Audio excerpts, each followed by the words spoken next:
Today, on Confidently Wrong, guys with no authority to talk about the content they're talking about. And if you don't like it, you can ask us for a refund.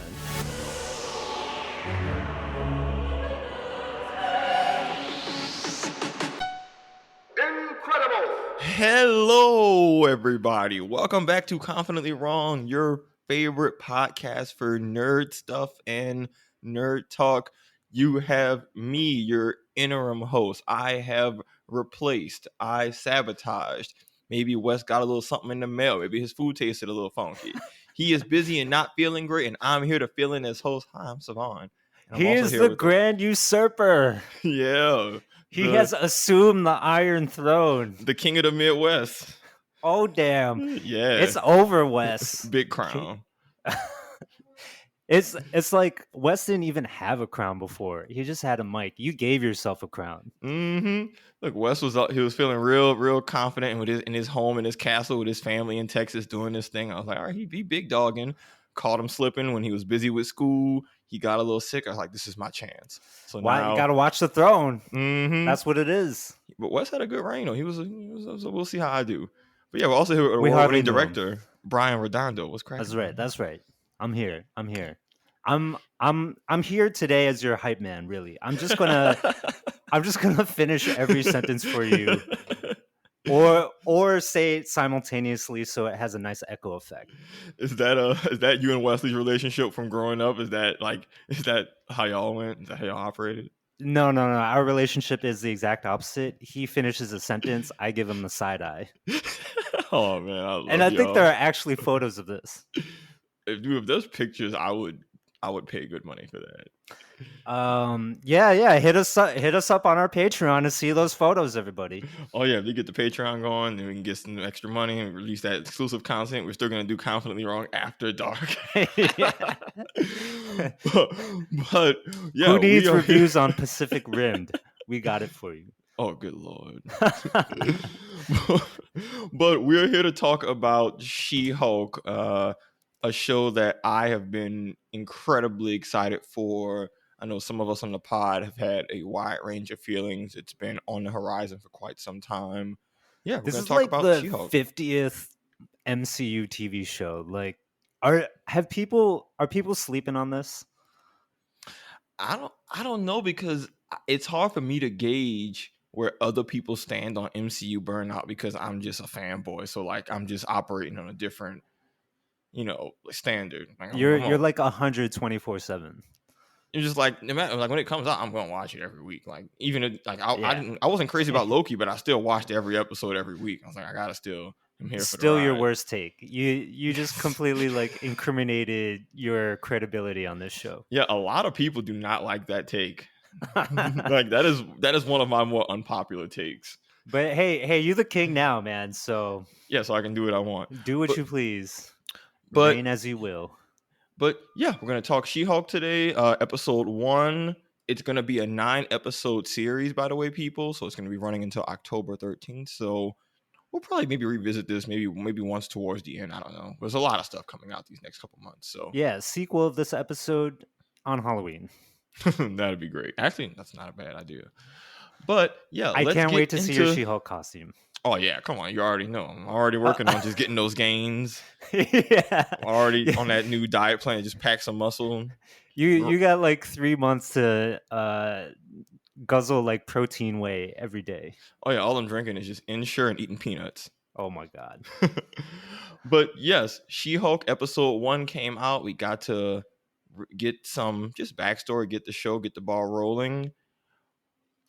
So yeah, our favorite superhero lawyer is here. Brian, episode 1.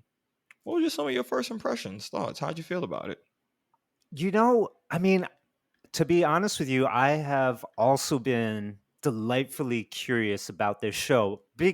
Partially because I had no idea where it was going to go, and then you got the trailers, and it's got some pretty, I wouldn't say like super mature, but more adult themed comedy than most MCU properties, right? We're seeing in the trailers, we see Jennifer Walters go on dates and bring guys home and all of that kind of stuff. So I was Yeah. very curious about what this show was going to be, and I gotta say it really did live up to those kind of expectations. This seemed like a show that was I had just kind of a little bonkers, but grounded at the same time. And I got to give credit to Jennifer Walters herself, Tatiana Maslany. Have no idea if that's how you say her name, but she is an A+ lead for the MCU. They Mm-hmm. really knocked it out of the park with her casting. Like right off the bat, I'm on board with her snark, her smarminess, her kind of just being like I don't give an F kind of attitude. I'm trying to live my life here. Um, totally on board with that. Mm-hmm. She's kind of a spark plug, kind of bubbly, very sharp and witty all at the same time, but still somebody I feel like I can relate to. And so, I think she's up there with the Tony Stark, Robert Downey Jr. castings of the MCU, right? Like it feels like she can really hold this thing together through and through for a long haul. And then, on top of that, yeah, I was surprised just at how much the Hulk is involved in the show, and how Mm-hmm. deep they get into the lore. I wasn't really expecting all of that, and so I'm curious where all of this is headed. Right, like they kind of did a lot of the groundwork and origin story stuff in this jam packed first episode, kind of getting all out of the way. It's just like, okay, here's all the superhero blah Mm-hmm. blah blah that you need to know that makes this show work. Now we know She-Hulk can just kind of do her thing. She can turn it on and off on a whim. She's in control of her anger, and she wants to get back to her job in the district attorney's office. So, like, what's the deal, right? Yeah. Like there, it's kind of like one of those roller coasters that doesn't go up the incline to then drop you. It instead just shoots you right out of the gate, like 60 miles per hour. I feel like that's what this episode was doing. It's like, we got Jennifer Walters. She's an attorney. She turned into She-Hulk. She can control it. She's better than Bruce, and she's a lawyer. Now she's going to go and do it. Mm-hmm. And so we're going to see what happens in the next 8 episodes. Agreed, dude. The casting, it's great. And then, we had to look up, well, I looked up some of her just acting history. She's a vet. She has successful roles. But in Orphan Black, apparently she plays like 4 or 5 different characters. So there's no questions about her ability to be a lead, play different roles, fit into, different shoes, whatever, wear different hats. So that in itself is nice knowing, like, it basically validates what I'm seeing on screen. I'm like, oh, she's good. And I looked, I'm like, oh, so she has the credentials to back up just what I'm seeing on screen too that I'm enjoying. Oh, yeah. She got the pedigree. Facts. I'm loving the humor. It's its own. It doesn't feel like that just quippy MCU humor. The Yes. characters' interactions feel very natural. And Brian, on past episodes, I'm very particular about when characters talk. Does it feel like that's how real people interact?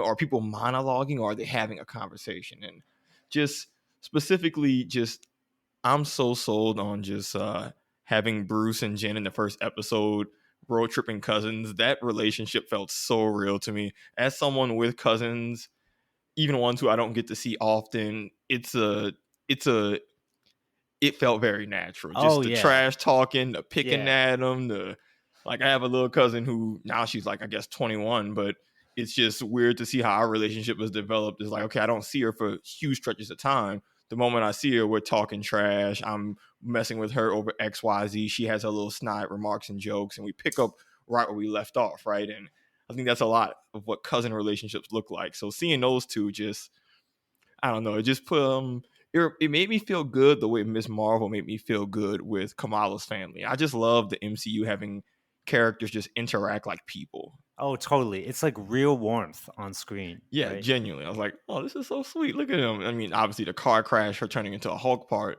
definitely put a bit of a sour on that, but I enjoyed it.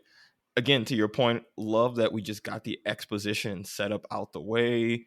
These TV shows, we've talked about how other ones don't run long, and if you're spending at least 2 3 episodes just on getting the ball rolling, you're halfway through the show, and now you have to kind of develop and stick the landing, right? we're gonna get just 8 episodes now. Just like to your point, we know where she's at. I mean, even in the beginning of the show, she even says kind of like, she breaks the fourth wall, which I love. She goes into the whole, okay, look, I know it's called She-Hulk. I'm a Hulk, an Yeah. attorney. Let's just get this out the way. Letting you know this is a lawyer show. Like she even says lawyer show. And just Honestly, like I did like her breaking the fourth wall.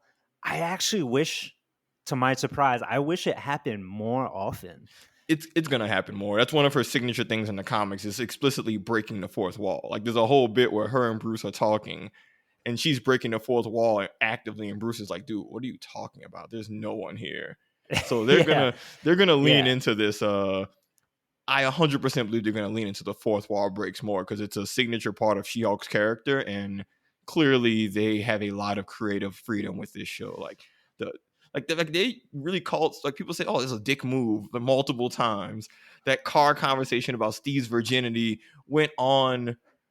Like that was a long Oh my conversation. Like god. they really like committed to America's that bit. ass. Yeah, it's just like, yo, they're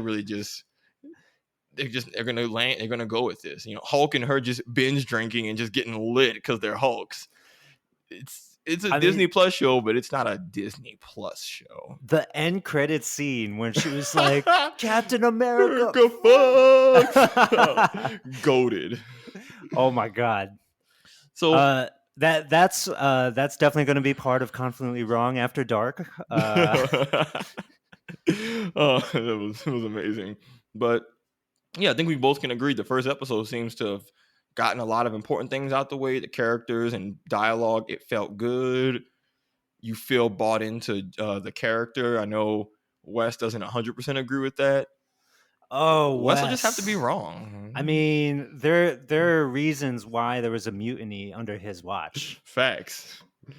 Like, what is he thinking with his take on this show? Do you want to share what he's already said to us over a text message? Yeah, I have to pull up the text. I won't lambast him too hard because I I want to give him a mean, chance he to might defend deserve himself. that. I want to give himself defend himself on some base level. But he said he didn't think it was bad, people. He just said he didn't enjoy it.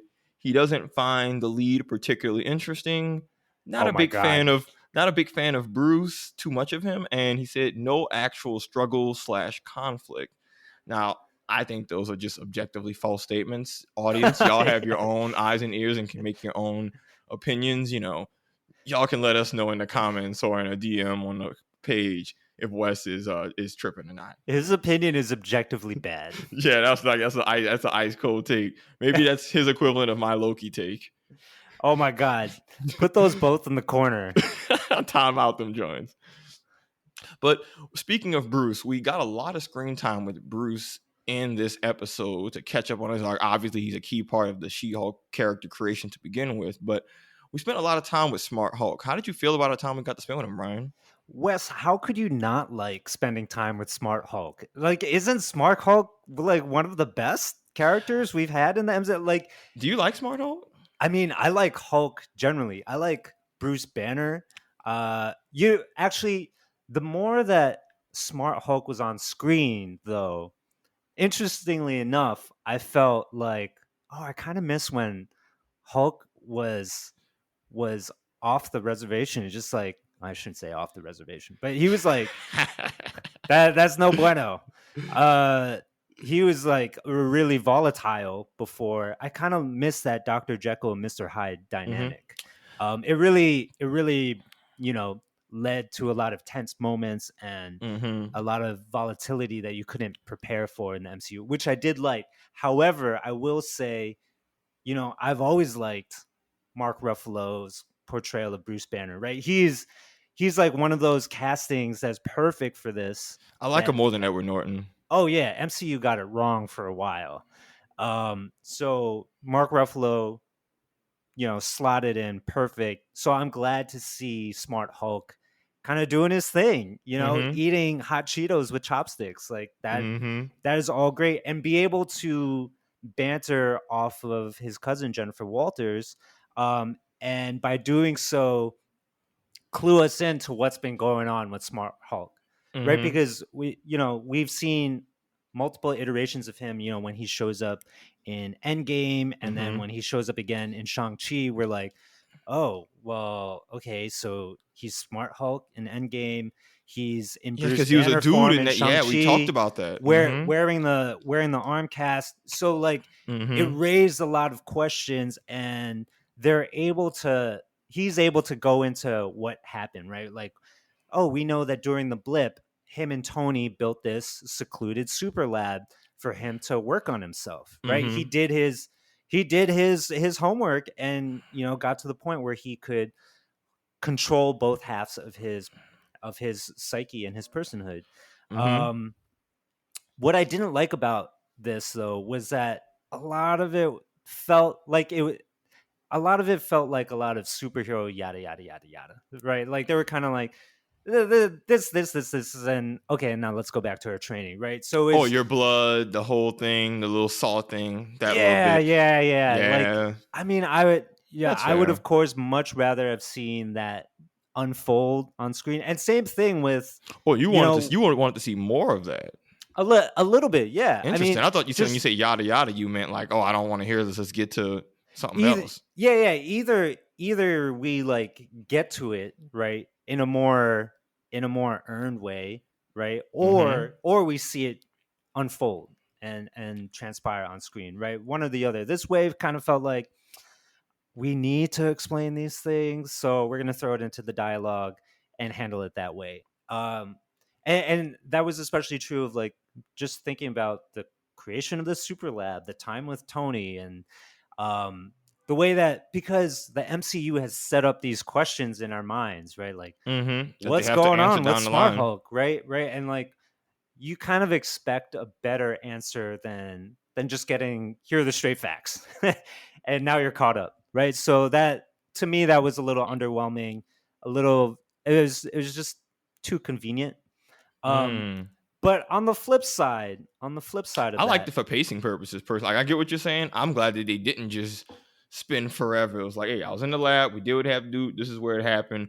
For me, you know what? I get it. I felt like it was a less is more type deal, but I understand the satisfaction of like, hey, this is a big question. Maybe I want a little bit more of a fleshed yeah, out yeah, answer. yeah, That's fair. That's a fair I think expectation. it works for the show, right? it Mm-hmm. works it works to get She-Hulk up and running. I think in a way they do Bruce a little, disservice by not letting him actually have He's not. He have can't get a he lead. He's doesn't not a he needs lead in his own anything. movie, right? Like, Those Universal rights, bro. They got, as long as they got the rights, we can't get that solo Hulk movie. That's why, for listeners, if you've wondered why, since that Edward Norton Hulk movie in like what, '09 or whatever, yeah. there hasn't been a solo Hulk movie. It's because Marvel does not own the rights to make a solo Hulk film. When they sold all their character properties off when they were bankrupt, the Hulk was one of them. And so Hulk can be featured in these movies, which is why he's in Avengers and all this other stuff, but he cannot be the lead in a solo film, at least until they get the rights back, which might happen in a few years, but you know, that's Oh, a, Disney's coming for him. oh yeah, But yeah. fun trivia, like that's the reason for where we're at now. Back in Mm-hmm. the 80s when they invented She-Hulk, it was kind of for similar reasons, because the Hulk TV show was popping off and CBS wanted to make a spin-off with a woman protagonist. And if CBS did that, they would have the IP rights to it rather than Marvel. So Stanley was like, we're gonna beat you to it. So they churned out a She-Hulk so that they would own that intellectual property, and here we are. So it's kind of funny how these things keep going around in I didn't know circles. that. It's That's like dope. I it's had like the no Ms. idea. Marvel thing, right? Mm-hmm. And Inhumans. And the Captain Marvel thing too. That's a whole thing because with Shazam, But companies are anyway, funny. because of all of that corporate shenanigans happening, now Right. we actually have a good character. We got She-Hulk, and so I was yeah, I really enjoyed the banter between Mm-hmm. Bruce and Jennifer. Okay, I have a Hulk question for you because this is something where a lot of people, my impression is that people are very divided on Smart Hulk, and a lot of people don't like him because, to your point, I think people like the more rage monster Hulk. He's more fun to watch. He's an animal, all that stuff, right? I think I'm in this camp, and tell me if I'm actually no. I know I'm not tripping.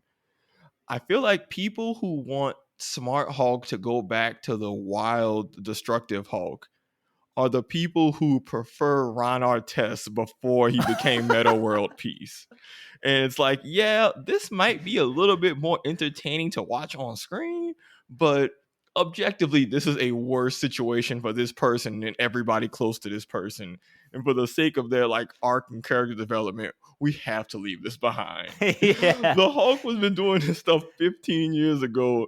Rage monster destroying cities, just hunted by the government. All like when you think about Hulk's, this man created Ultron or helped. Oh my God. Hulk has a lot of baggage, and I'm like, yo, can we let's actually give Banner a win? Like, I know people want to see more savage, destructive Hulk, but that character objectively is crappy to have around for other people, and I just feel bad for Bruce, the character of like, dang man, they just want to make you just regress and lose all your Yeah. progress for the sake of seeing Hulk smash, and I'm like, man, Yeah, that they're sucks. just gonna poke you so the monster comes out. Yeah, so I hope the MCU doesn't undo that. I know it'd be more entertaining on screen, but like, yo, man, this dude has been through it. Do we really need to have him regress back into a rage monster? Especially Yo, when you feel so bad for him in this episode. We talked about it in the pre-show. Like, dude, when OG Avengers get talked about, it's never really a happy ending. Like Cap maybe, but he's old and out the picture. But Tony gave his life away and had a family. Hawkeye has the PTSD of his family dying for 5 years, being an assassin, and then the baggage almost ruining Christmas and just losing his hearing and losing his best friend Nat. Nat is just dead straight up. Like Thor lost everyone he cares about, and he's off world being a dad now, but he went through it. And Hulk is just on Earth, like, oh, like all my homies are gone. I'm technically not this Hulk monster no more, but I'm also alone. yeah. And Jen even like dumps on him for it too. Like she says what all of us are thinking. I'm like, yeah, dude, being a Hulk kind of sucks. Like, Yeah. And he mentions that like people constantly think of him as a monster. Which to your point about where to go with the character, that's where to go. We don't need to see him be a monster because as you said, 15 years is a long time for that. And if that were the case, just thinking logically about how that would play out in an MCU where we're not just doing, you know, plot service type things, naturally they're going to have to put him down, right? If he's just constantly a menace and a danger to everybody else in the world, they're going to take him down. The heroes are going to take him down. And so that brings us to Smart Hulk and him actually being able to express his real feelings about what it's like to be a Hulk. And I think that's interesting for the character. yeah, yeah. I felt, you know what? And to your point about Mark Ruffalo being a good casting, him really selling like I buy Bruce Banner, Mark Ruffalo as this meek, quiet, I just want to chill and mind my business type dude. So it makes me feel more bad for him when the Hulk stuff happens compared to Edward Norton, who I just wasn't as sold on that on. But all that to say, it makes me feel worse of like, man, I really hope my homie doesn't have any regression or stuff that just screws the situation because man, homie deserve a happy ending. Like, let's give my dude a win. He's gone through it. Like I said, his cousin already called him out for just being a recluse in the desert. Yeah, but that's the thing. It's like it's sort of a happy ending, but not, right? Yeah, It's there's still somewhere you can go with bitter, it. There's still somewhere right? you can go with it. He's You're right. lonely. Yeah. Dude is lonely. And actually, if they keep up with the Ed Norton continuity, if you recall in that movie, he's about to get it on with the leader. with the lead actress. No. He's about to get very adult with his romantic lead actress. I can't remember her name right now. And in that movie, he's like, "Oh, that's gonna turn me into the Hulk," right? Like he is worried about getting aroused because he's gonna become a Hulk. And so, if you think about it, if they carry on that logic into Mark Ruffalo's Hulk, dude is lonely. Yeah, all he had was Nat. Right. Yeah, just like And singing a kinda lullaby, scrapping- and that's yeah. probably as far as that could go. Yeah, nothing past second base. No. I mean, he'd be too excited, man.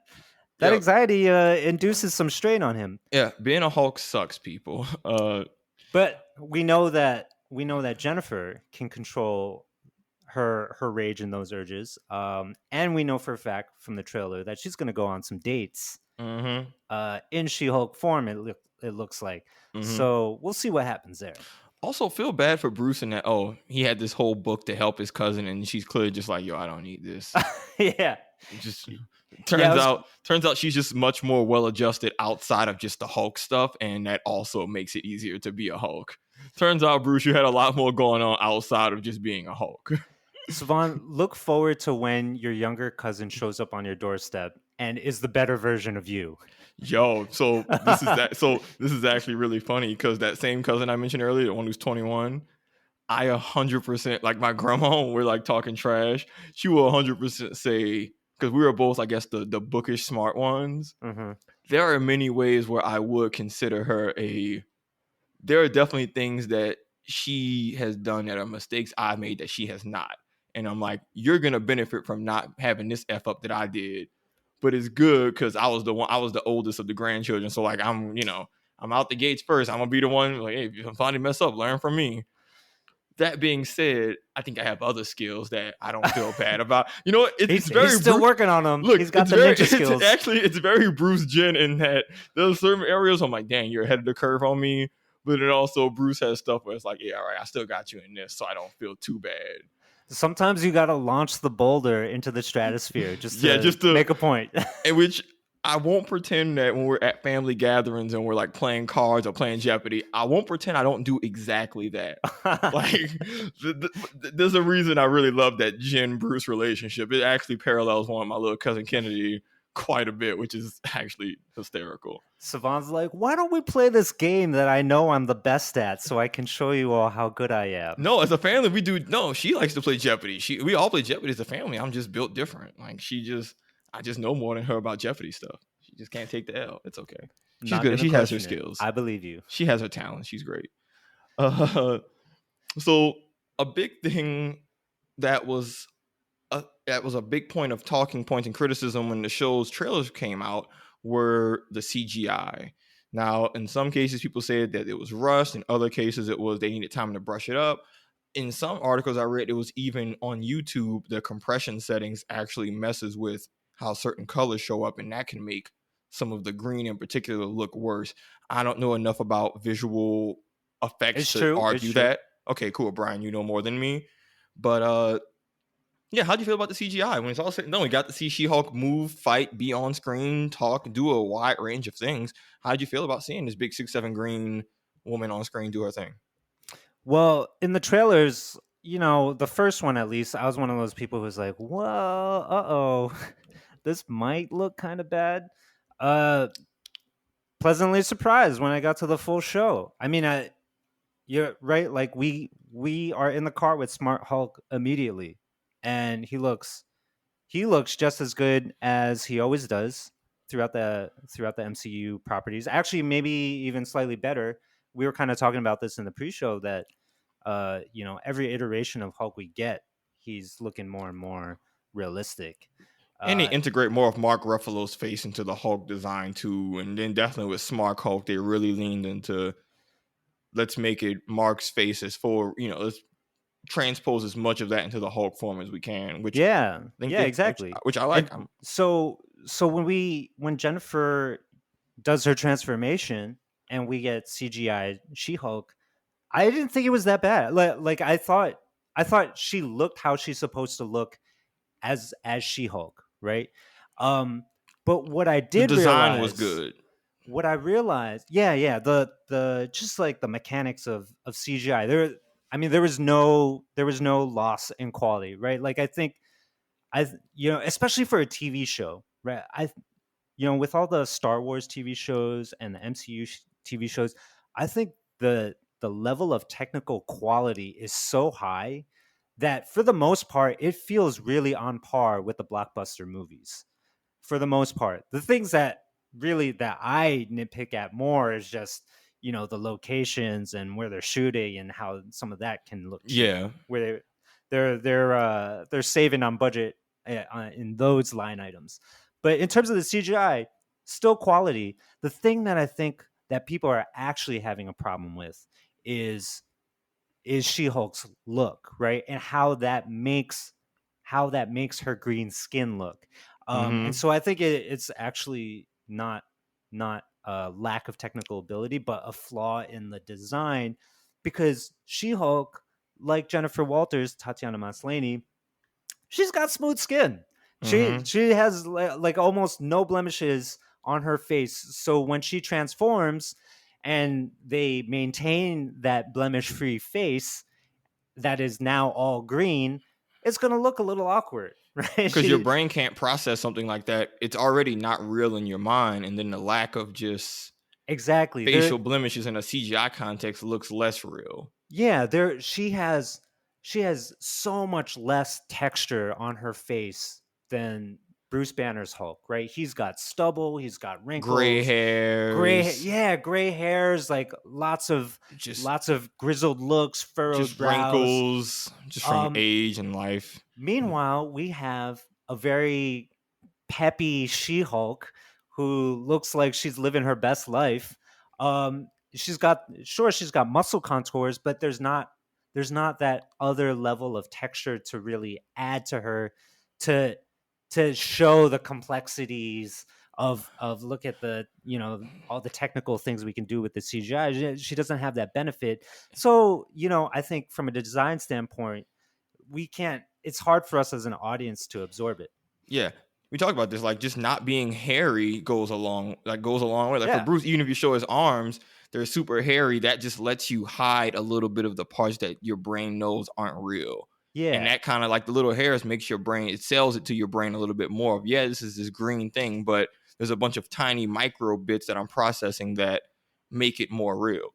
And Yeah, I'm pretty when sure, and I'm pretty sure exactly. we talked about the other big difference is She-Hulk has realistic body proportions compared to the Hulk. Right. She-Hulk is 6'7". That's a very achievable, that's a very human height. And she has like a bodybuilder physique that's also very achievable. Hulk's body is actually impossible for a person to have. Like, he's between his torso, tree trunk legs. It looks less real. So your brain is willing to accept that. I mean, you talked about it with him and like Thanos, who are these bigger, larger than life creatures. She-Hulk very much looks more grounded. So that also means, they look more realistic and they have fewer just body Yeah. things to help hide it. And it makes, I think that all adds up. She's not monstrous the way Yeah. that Hulk or Thanos are.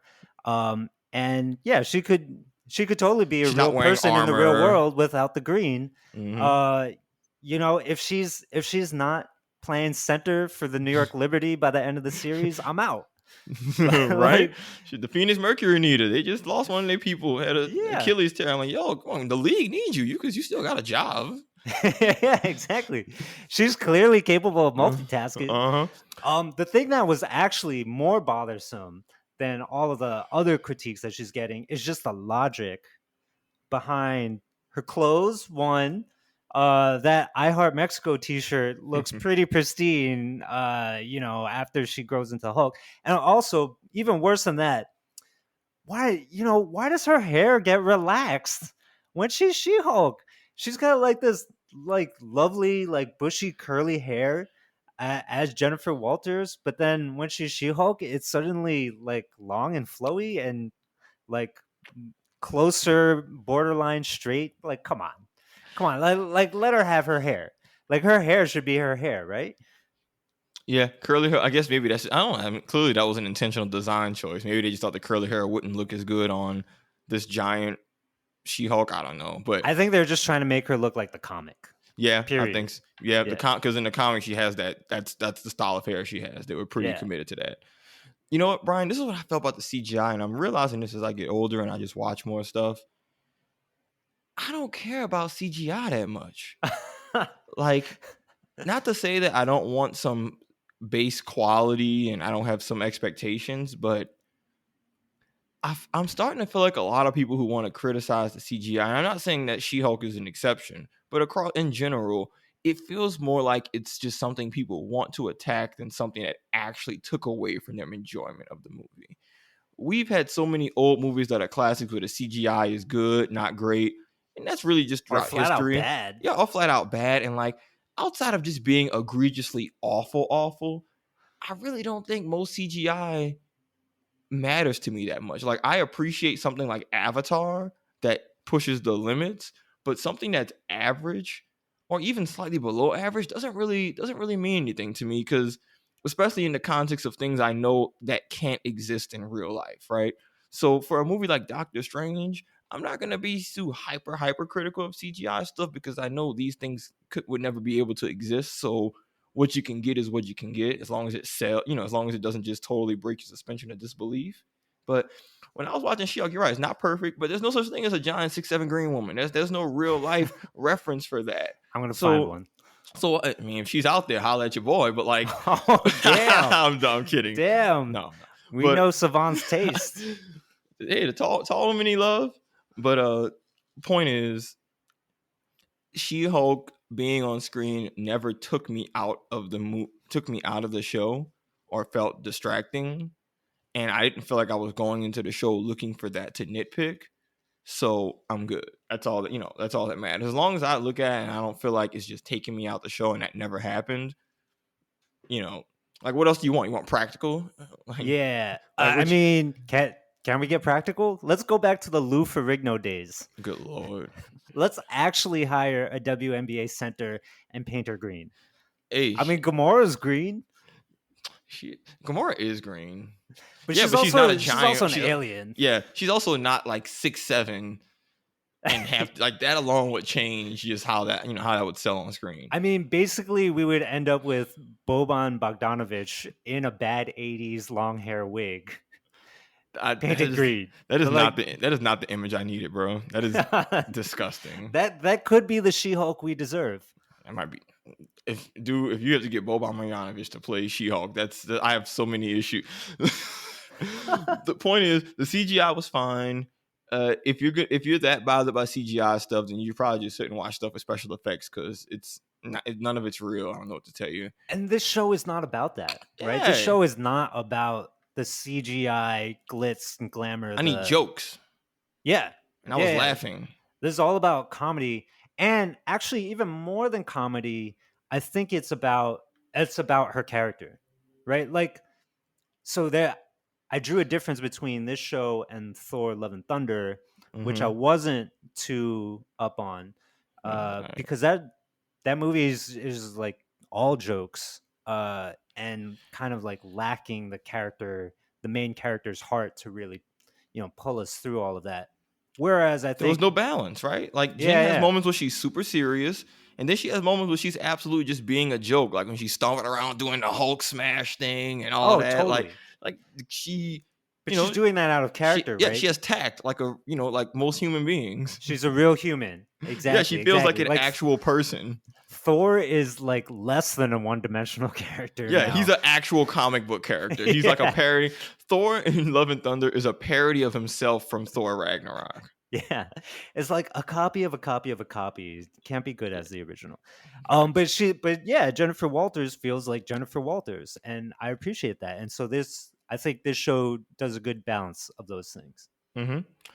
So next, one of the really big points of the show is this show does not shy away from just highlighting what are the lived experiences of women. We see in episode 1 right out the gates, she kind of has this just very unlikable peer at the law firm she's with, who's like, oh, this guy is clearly just meant to be just rude and dismissive.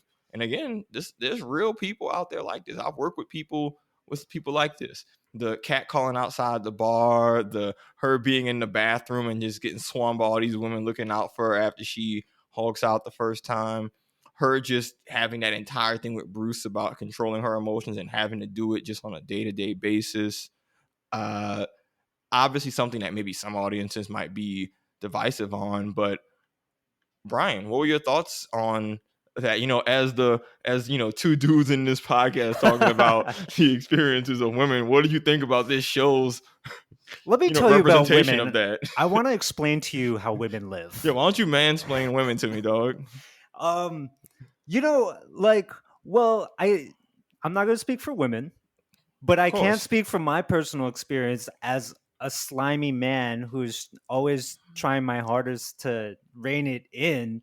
I have been I have been a culprit. I have been guilty of doing some of these things, and I realize it either in the moment or after the fact. Like, oh, whoops, I couldn't control where my eyes went. I'm like gawking at some woman's cleavage or something, or like staring at a woman's butt on the street. And women know that this is happening to them. Like they can feel that male gaze on them. I'm certain of it. And that's got to have a real effect on people. But so I know like that stuff is legit. I also have the luxury and privilege of being married to my intelligent and very wise wife Anna, and I always use her as a sounding board for these podcasts. I got to throw off ideas off of her first before I present it to the fellas, before before they destroy me for having an awful take. So I asked her how she felt about the show, and specifically Jennifer Walters talking about her experience as a woman, and being able to control her anger.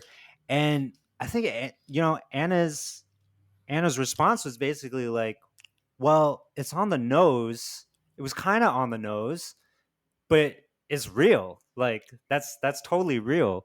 And so she appreciated that it was in there. And yeah, so it's kind of she felt a little bit of middle of the road about it in terms of how it was handled, right? Being very direct and explicit, but at the same time, uh, you know, very very much worth hearing on screen. Like this show is obviously a feminist show. It's taking that into account. And I think for me, I like the fact that her experience as as a woman and dealing with a lot of conflict and being able to you know take that into herself and not explode is a great explanation for her superhero powers, right? Like those two And things she's a are lawyer. integrated, right? Yeah, and she's a top-notch professional in her field. So she is working at a much higher order, and so we should not be expecting kind of the base level things that you might want to hoist upon her. So yeah, I think it's a it's a smart way to go about this. I think the way that she went about it, yeah. So she was like proclaiming where she's at. Uh, it felt real. It felt real. I felt like I know this woman. I have heard women say things exactly like that. In roundtable discussions and or at a bar, like just out and about in conversation. Like that's how people talk now, right? Like we were out about that sort of thing. Yeah, well, part of the problem historically is that people don't want to be upfront and talk about it. You want it to be subtle. You want it to be implied. You want it to be if you read between the lines, you can see that this person's actually really blah blah blah. And it's like, well, part of the problem is that when you make things have to be between the lines or subtle, it's easy for people to overlook it either intentionally or unintentionally, right? And so some people need to hear, hey, these are the real lived experiences of women. And straight up, there are dudes out there and people who just straight up don't think that that's like some people don't think that catcalling is still a real thing because folk live in a bubble of, oh, if it hasn't happened to me, it's never happened, right? It happens with stuff regarding racism, regarding xenophobia. People don't realize that other folks' lived experiences are different than what your own are. And so if you're not a part of this group, often you haven't seen it or experienced it, you're not in a position to try and downplay it or say, oh, I don't like how they talk about it. Because to your point, I've had a lot of friends, I have a lot of women I'm friends with, and especially when we were in college going out and about, oh, I saw a lot of that stuff. The cat calling, also like, on both ends, right? The women becoming best friends in the bathroom thing. Like, yo, Oh yeah. like that's real. Like, yo, why you was in the bathroom so long? Why y'all go in the bathroom 7 deep? Like, yeah, we was in here talking with so and so. I'm like, oh, okay, well, I don't know good for why they y'all. gave her all those clothes, but yeah, I I mean, understand that they could become friends. because she looked beat up though, right? Because she was bloody and dirty and bruised and looked like she had been through it. Who's Granted, she got the had extra tossed out. heels? I Who's don't who's know. giving the Yeah, extra heels to that that was woman? bold. That was extra. That was in the bathroom. I was like, I don't know, you bold for that, but maybe it was just lit like that. I don't know. Some some people's sense of community is very strong. I don't know if I can give somebody the shoes off my feet, but shout out to the bathroom women for doing just Yeah, that. stepping up. Yeah, but my biggest takeaway was like, yeah, you could say on the nose, all that, but again, some stuff needs to be explicitly stated. You need to stop trying to beat around the bush. Like, hey, this is what happened, and it's their conversation, right? So if it's them two talking one on one, I could see even more she'd be very honest with just someone who she's close to, right? Oh yeah, with her cousin. Yeah, it's a Yeah, cousin. of Like, all yeah, people. yeah, it's a very real conversation. Like when I talk about racism with my family, I'm not beating around the bush. I'm being very blunt and upfront about what I feel and what I see. But Yeah, yeah. when it's all said and done, like, yo, nothing that the show said or portrayed is false. So they really come down to, you got to be a bold MF to just look at all that and say, yeah, I don't believe it. Like, oh, dang, I don't know what to like. Oh, I don't know what to tell you, pimp. Like, these are all very real situations. It's the same way they got shows about race and have racism pops up and saying, oh, is that? Like, I've never seen that happen. I'm like, okay, well, I have. So I don't know if I care about your opinion, D. Yeah. Like, I don't And care. let's not pretend that there are MCU fanboys out there who are on the wrong side of history and not trying to acknowledge these things. So, I Oh, of mean, course. sometimes you just got to feed it to them. And if you don't like it, well, you know what? Tough. You don't gotta watch the show. Nobody's making you watch it. Go watch something else. Like, go touch grass, G. And the more that we address this particular topic, the more I realize that the fight that erupts between Bruce and Jennifer starts to make a lot more sense. Part of when I watched it through the first time, yeah, I thought they were kind of rushing through things, and that it seemed really odd to me how how they got to this place of actually physically fighting each other. Mm-hmm. But now that we're talking about basically microaggressions, right? Like, people, the way that people talk to you, the way they look at you, the things that they might that they might say. I think I just said snay. The things they might say that are backhanded or sometimes even just very explicit. Yeah, I mean that's The what makes way that Bruce was talking to her, it was patronizing. it was patronizing. He Like was like, he was "You saying, you have gotta to know control your this." emotion. Yeah, yeah. Yeah, like no, it was, and that's what made it so. That's why I loved Bruce in this episode, because they're both right. Jen is absolutely right about just my life is different than yours. We've been through different experiences. We are different people, and also your life is kind of not the model of what I want mine to be. But he's absolutely right in that you do need to control your emotions because of my own experience. I am very dangerous, but she's still right in that. Cool, I'm still not you. Yeah. Just it was a fun back and forth, because Bruce is right in that, hey, you're a Hulk, you're powerful, you really could hurt people with your abilities, and like, yo, you do have an obligation to, because didn't in the first episode, right, didn't when she was doing her little monologue practice speech, it was specifically about, if you have power, do you have an obligation to help and protect people with it? And now, what do you know, she has power that I think she's gonna have to reconcile with, like, hey, even if Bruce was patronizing and not completely understanding that y'all are different people, he's still right in some of his basic points.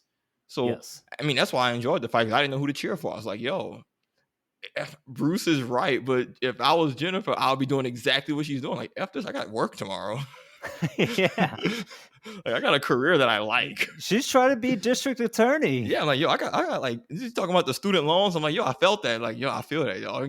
I got student loans to pay, and you trying to teach me how to be a Hulk. Like, what the hell is this? Yeah.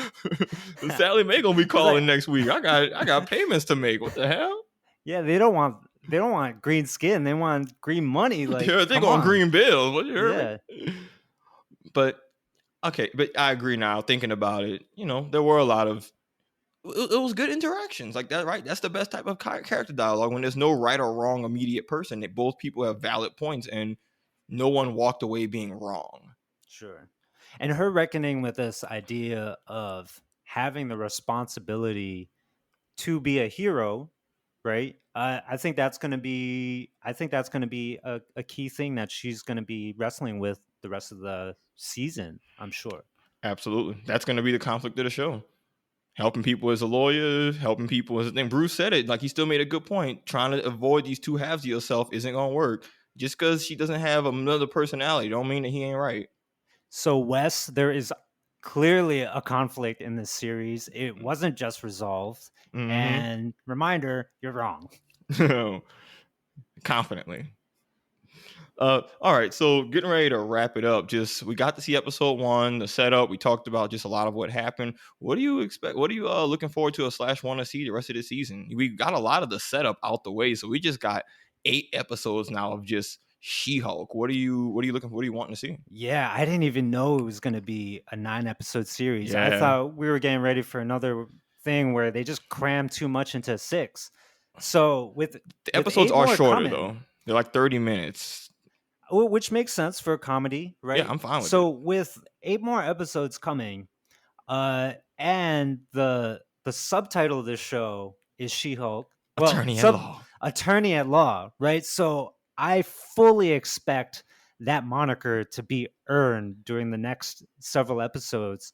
I want to see Jessica Walters, the superhero attorney, come into play and just give me chock full of superhero cameos, even ones that they just make up for the show. Where, D-listers. yeah, I mean, Titania is a D-lister. The character I who mean, popped up at the end.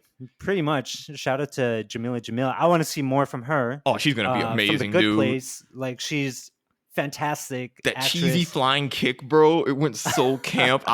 When she did that, I started cheering. I was like, let's go. I'm so here for this. Oh, and then when she went back to do her closing argument, that was also a key moment. So I want them to really lean into that stuff. Yeah, I want to see them skewer like lawyer procedurals, but still make sense. Still have it be logical and taught, and show me that side of Jennifer Walters. Show me all the sides of her, really. Yeah. Right? I want to see her being this ace attorney. I want to see her being this like fun, bubbly, snarky woman outside of work, even within work, but in her personal relationships. I want to see that. And I want to see her start grappling with this idea that her and Bruce are two of the few people in the world that can actually protect it. So what is she going to do when push comes to shove? Facts. I want to see that. Facts. And so, like, while maintaining all the comedy. So, will this show turn into an episodic kind of show where, we I really hope so, dude. have procedural things happening every episode? Is it going to be like that? Is there going to be some overarching bad and she's going to have to save the world? That I don't want to see. I hope they keep I don't this think it'll kind be of low save stakes. the world, but I think it'll be still like a She-Hulk is what's going to help solve this problem, not Jennifer Walters. What's up? I would love to see it be a combination of the two. Yeah. If they could somehow pull that off. She has to punch a judge. The judge was confidently wrong. I mean, what I know for a fact that the creators have said one of their inspirations for their show is Better Call Saul. And Oh, Better that's Call great. Saul does a brilliant job of blending the crime world with the legal world. And if they can pull off that same feat here, but just replace crime world with superheroing, I'm all for it. When Marvel does that well, it's one of the funniest. Like any Marvel comic stuff that involves lawyer court stuff when done correctly is hysterical. Because all of just the petty questions that you have, they pretty much answer, and it's just you get into insurance. It's hilarious. But don't forget, dude, don't forget our friend Charlie Cox is gonna be appearing at some point this season. Like The other superhero lawyer. yeah, we getting Daredevil, which I also was thinking, I was like, yo, this show taking place in LA. So West Coast. yeah, what we doing out in either way, I'm excited for Daredevil because they said it's gonna be more of a lighthearted side of him. But I like when he does his lawyer thing in the Daredevil show. When he does his lawyer stuff, they blend it well. So I'm excited to see him and Jen kind of battle wits back and forth, and they have different styles too, right? yeah, like his approach has got to be very different. And isn't he a defense attorney? yes, So and she's a I think prosecutor, right? she's a prosecutor. So Oh they're yeah, gonna be they're gonna be opposite sides, opposite, yeah, which work. That's perfect, right? Because it kind of makes sense in line for just who they are and how they operate. If there is an episode where Charlie Cox is at one table and Jennifer Walters is at the other, and they're just trying to lawyer each other over and over, oh man, Dude, you know that's gonna I would happen. love that. Cool. I think what thinking about what I'm most looking forward to. I'm hoping that I agree. I hope they lean into a more episodic nature.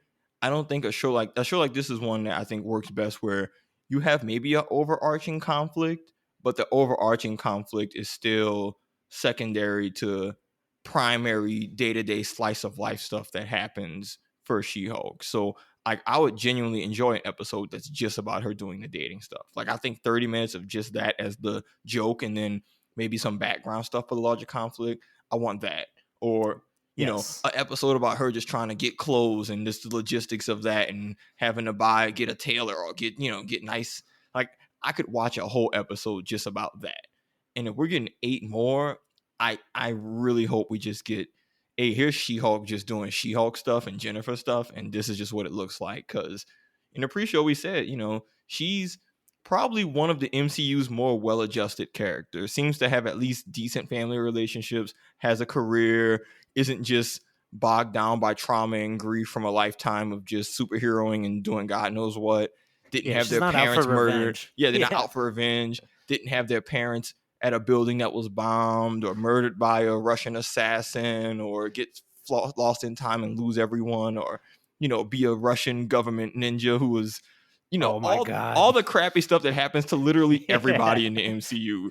She's just a lawyer trying to go to work. So I She hope was that just helping her cousin out. yeah, Jeez. she was just going on a road trip with her cousin. Like, yo, I didn't ask for this and the car accident was because of her cousin's nonsense. Oh, we didn't even talk about the It spaceship. was a Sicarian ship. That was from the people from Thor Ragnarok. So I I mean, mean, also one of the weird things about the first episode, Bruce saying like, "Yeah, I think I'm gonna have to get to the bottom of that," and then just proceed to train his cousin. yeah, it's just like Uh, which like that when felt are like you a gonna very get to the comic bottom of that? moment.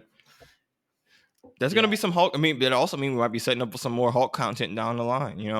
Maybe Oh, we for don't sure. like. Who knows? And in that same line with Sakar, I'm like, oh, maybe we get into a Hulk custody battle because in that storyline he was a kid. Oh, I have no When, idea what you're even referencing, but during this time on Sakar when he was a gladiator, you think gladiators just out here fighting? Nah, oh, they're not just out here fighting. You know what I'm saying?